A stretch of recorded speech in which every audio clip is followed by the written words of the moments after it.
What's up, MLB Talk 123? I could talk hours about fantasy baseball and how I built my team. This is my first year playing, by the way. I made tons of mistakes when I first made the draft. My first draft pick, it would start at 7 for most people. It started at 13 for me because I trade away all my picks. How can your draft be good when you're getting your first round pick is Jason Kubel? Other people's first round pick: Jose Bautista, Brandon Phillips, Hunter Pence, and who's mine? Jason Kubel. So that's a difference in whole differences. If I had all my draft picks, I'd have a great team. But I've done a great job, I think, building my team at least. I mean, you got to give me some credit here. My I started off this. I did have Victor Martinez catching because it was keeper league. Um, I had Adrian Gonzalez at first base. I'm pretty sure I had Juan Uribe in the second base. Third base I had third base. I don't think I had a third baseman. I ended up having to trade for one. Shortstop, I think I had. Oh, no, I'm trying to remember who I picked up. I don't know. I'm pretty sure he's on the waivers right now, whoever I got in the draft. Infield, I have no idea. I did draft Johnny Damon. That has worked out well for me. Those are pretty much the only guys on my team that I actually drafted. It was just Johnny Damon. I drafted him. And that's it, because that just shows how bad my team is done. Oh, I drafted Johnny Venters. And I think I drafted. Yep, that's it. That's how much trading I've done, and all my players on my team I believe in strongly. But obviously I still need to trade. Some players on my team that I need to sell high on, like Jeff Francoeur. I'm trying to trade Johnny Damon. I'm trying to trade Ben Zobrist, and if I had Alex Avila still, who I had for a while, and he's been great, and then I dropped. Stupid. Someone picked him up right away. And now I couldn't replace Victor Martinez with no one, so I can't trade Victor Martinez at the time. But I do, even with the fact that this is my first year, I made some stupid decisions, and I had bad draft picks. I still have a team of Victor Martinez, Miguel Cabrera, Ben Zobrist, Pedro Alvarez, Troy Tulowitzki, Brett Wallace I just traded for. He hit a home run today. Worked out good for me so far. He's a young hitter. It's a keepers league, so I definitely want to use the fact that he's not worth that much because of his name and recognition and all that to my advantage. And I needed someone in the infield spot, so this is great. Johnny Damon, Andrew McCutchen, Jeff Francoeur, need to sell high on him. I need to trade Johnny Damon. Colby Rasmus is here to stay for a while, I think. And Eric Hosmer, who I got so lucky, he went on waivers for like 2 minutes. I claimed him right away, got him. He's already got me like 15 points in 2 days. And it's worked out really well for me. Austin Jackson, I picked him up on waivers because it's Austin Jackson. How can you not pick up a guy like that when they go on waivers? And he has done amazing for me so far. And see, the problem was why I traded Ichiro for Brett Wallace. I know you're probably like, what is he talking about? I'm just saying I traded Ichiro for Brett Wallace a day ago, and you'll be like, Brett Wallace, who's he? Well, number one, you probably should know Brett Wallace by now. He's part of the nucleus of the Astros organization, or what they want in the future. He's hitting .330 as a rookie. He's playing first base for them. He's only hit 3 home runs, but the power will come, trust me. I'm a Cardinals fan, and he was in the organization, and he was just a monster. And we were like, oh, the first round pick, he's going to be a huge hitter. Where do we put him, first or third? They're deciding, and they ended up trading him in the way in the holiday trade. This guy is worth taking a look at. He's batting .330. He's going to be a great hitter. He's a rookie. He's batting .330. You know, that means he might have got some at-bats last year, but he wasn't batting great last year. But, you know, the point is that this guy is going to provide offense for a while, and when I have an overpacked outfield, when even now I trade away Ichiro, I still have an extra outfielder that I'm trying to find a place to put in. I still need to trade an outfielder and try to improve my pitching or infield or something, or just outfield overall. But to have guys like Eric Hosmer, Brett Wallace, Miguel Cabrera, Troy Tulowitzki, hopefully Pedro Alvarez gets going, Andrew McCutchen, and then you got guys like Trevor Cahill, Justin Verlander, Madison Bumgarner, Zach Britton, Justin Masterson, Johnny Venters, Houston Street, Clay Buchholz, and Travis Wood to build on, and Brandon Beachy. So I have a good roster considering the fact my draft absolutely was terrible. This is in a keepers league, so you know. The best player on the waivers in the keeper league right now has the most point is Alex Gonzalez. Now, if you're in just a regular, I'm going to say regular, there's so many different leagues. I think it might be a 5x5 league. I'm not sure exactly where. Let's see here. If you're in like a 5x5 league or whatever that is, my roster looks like this. Russell Martin, I picked him up because he was doing great at the time. Paul Konerko, Robinson Cano, Jose Bautista, Steven Drew, or Drupal Cabrera, either one. Matt Holliday, Matt Kemp, Andre Ethier, Carlos Quinton, and Drew Stubbs. And obviously you can see that's a lot better lineup than my other, team. And that's just the difference in draft picks and all of that. And then I have Jared Weaver, Trevor Cahill, Jaime Garcia, Ricky Romero, Kyle Drabeck, Brian Wilson, Houston Street, and Chris Perez somehow ended up getting the 3 best closers, in my opinion, on the same team. And 3 of the best pitchers on the same team also. Kind of 3 of the best underrated pitchers, I guess. Jared Weaver is definitely not underrated, though. Everyone knows him at this point.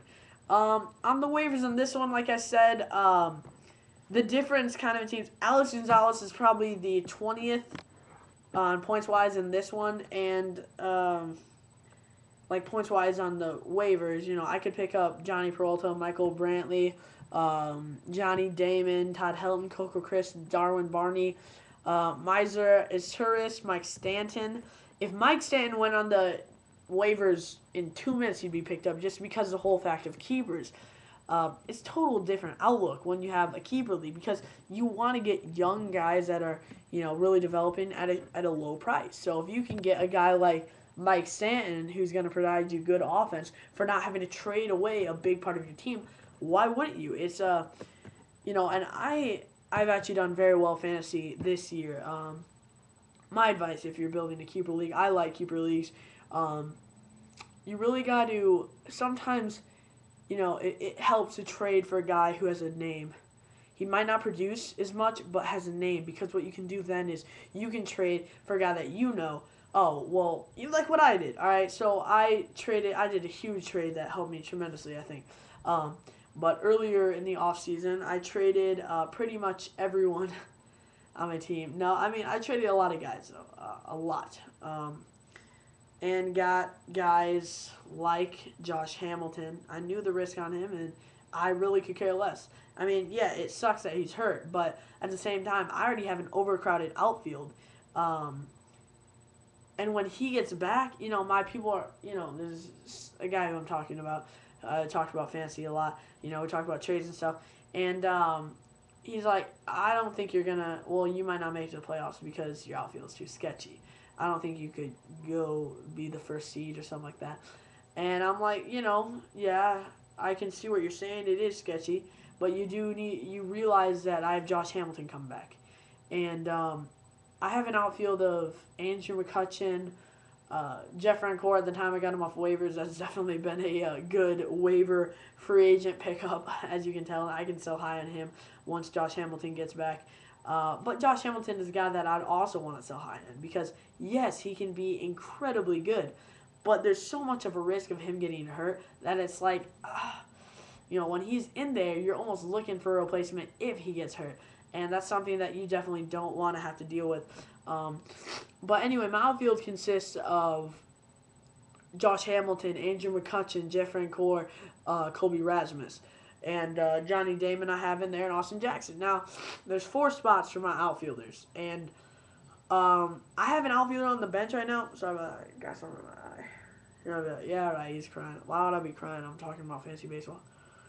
Anyway, oh my God, what is that? I don't even know. That's just one of those random moments. Have you ever just started randomly, have your eyes...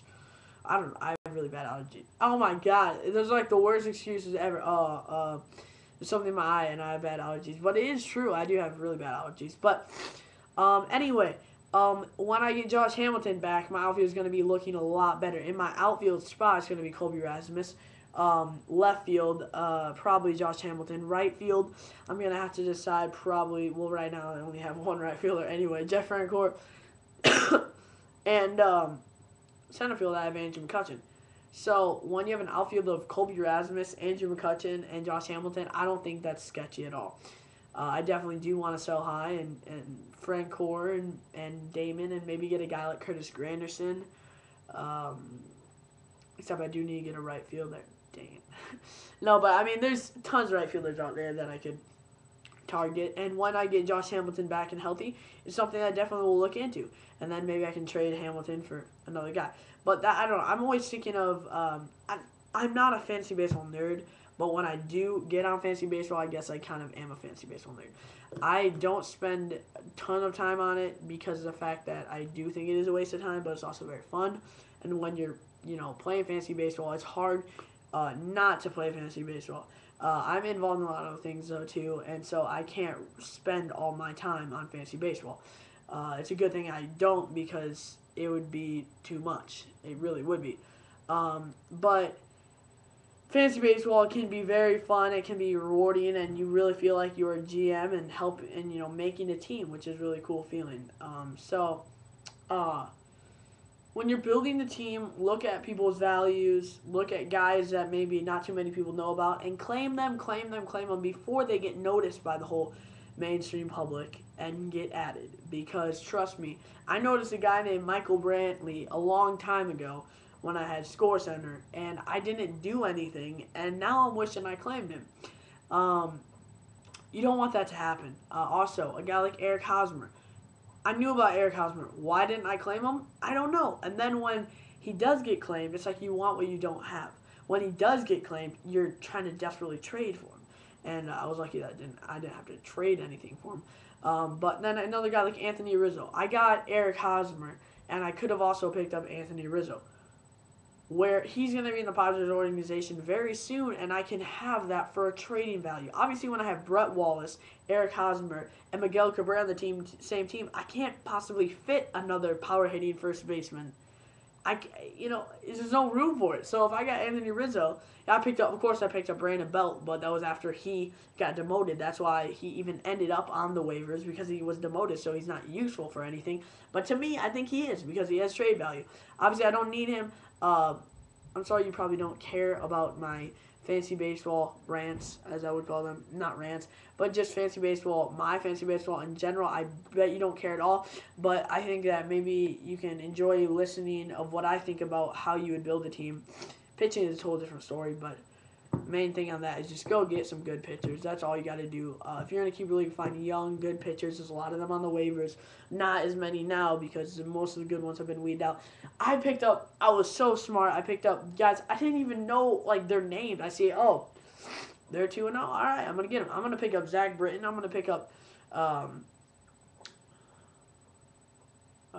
who? Travis Wood. I'm going to pick up